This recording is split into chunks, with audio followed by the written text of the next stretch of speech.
नमस्कार, स्वागत है आपका स्टेनो महासागर पर।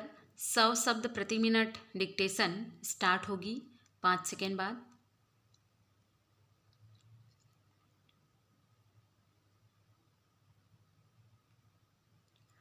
स्टार्ट। खालिस्तानी आतंकी हरदीप सिंह निज्जर हत्याकांड में कनाडा के अपुष्ट अपराधों का भारत ने अविलंब जिस प्रकार से प्रतिकार किया, वह वैश्विक पटल पर एक नई वैश्विक शक्ति के उभार का संकेत है।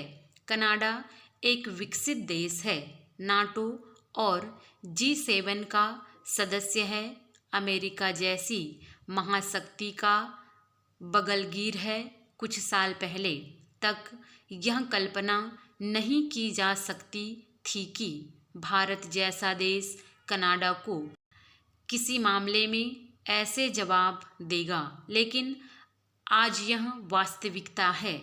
भारत अब अंतर्राष्ट्रीय स्तर पर अपनी क्षमताओं को प्रदर्शित करने से नहीं कतराता है। भारत पर आरोप लगाने से पहले कनाडा के प्रधानमंत्री जस्टिन ट्रूडो को उम्मीद रही होगी कि France, Germany, Italy, Japan, Britain, America और यूरोपीय संघ इस कूटनीतिक युद्ध में उनका समर्थन करेंगे। हालांकि किसी ने सीधे सीधे प्रत्यक्ष रूप से उनका समर्थन नहीं किया। उल्टे ट्रूडो ने खुद को और कनाडा को उपहास का पात्र बना दिया। यह पहली बार नहीं जब किसी पश्चिमी देश ने भारत के साथ ऐसा बर्ताव किया है। कुछ समय पहले की बात है जब भारत ने ब्रिटिश टाइफून के बजाय फ्रांस से राफेल लड़ाकू विमान खरीदने का फैसला किया, तो ब्रिटेन ने भारत को दी जाने वाली सहायता का रोना रोया और नई दिल्ली पर अपने प्रति कृतज्ञ न होने का आरोप मढ़ा।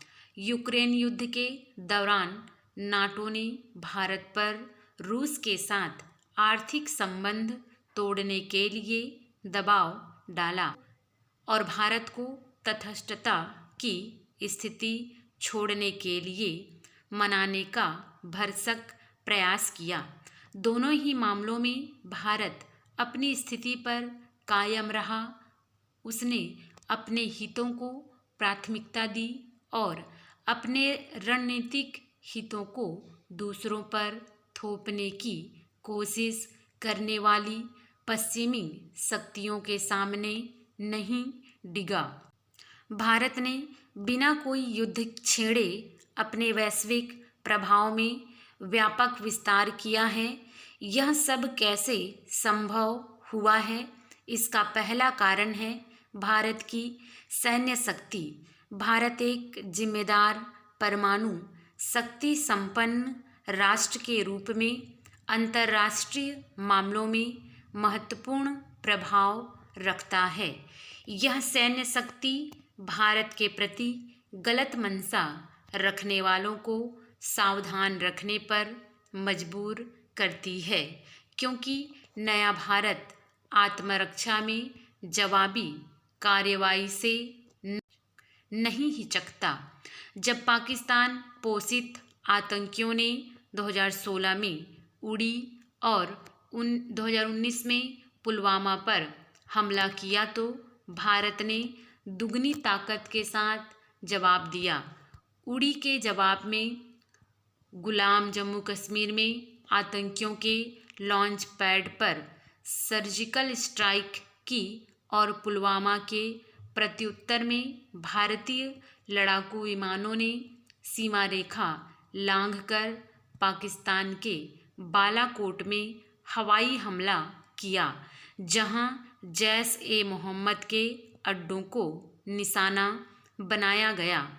हम उस देश की पहचान को बहुत पीछे छोड़ आए हैं जो 2008 के मुंबई वाले रक्त रंजित आतंकी हमले का घूंट चुपचाप पी गया था।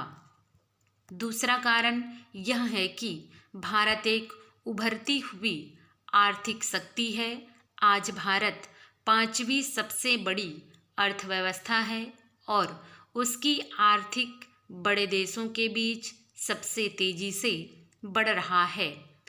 यहाँ एक विशाल उपभोक्ता बाजार और पर्याप्त आर्थिक शक्ति वाला एक उभरता हुआ मध्यम वर्ग है। स्मार्टफोन से लेकर करों तक सभी उत्पादों के लिए भारत उम्मीदों से लबरेज बाजार है। यह भारत को अंतर्राष्ट्रीय व्यापार और निवेश के लिए एक आकर्षक गंतव्य बनाता है। चूँकि विकसित देशों की दिग्गज कंपनियों को इससे बहुत लाभ होता है, तो वे भारत विरोधी रुख अपनाने से हिचकते हैं। कनाडा के मामले में भी यही हुआ।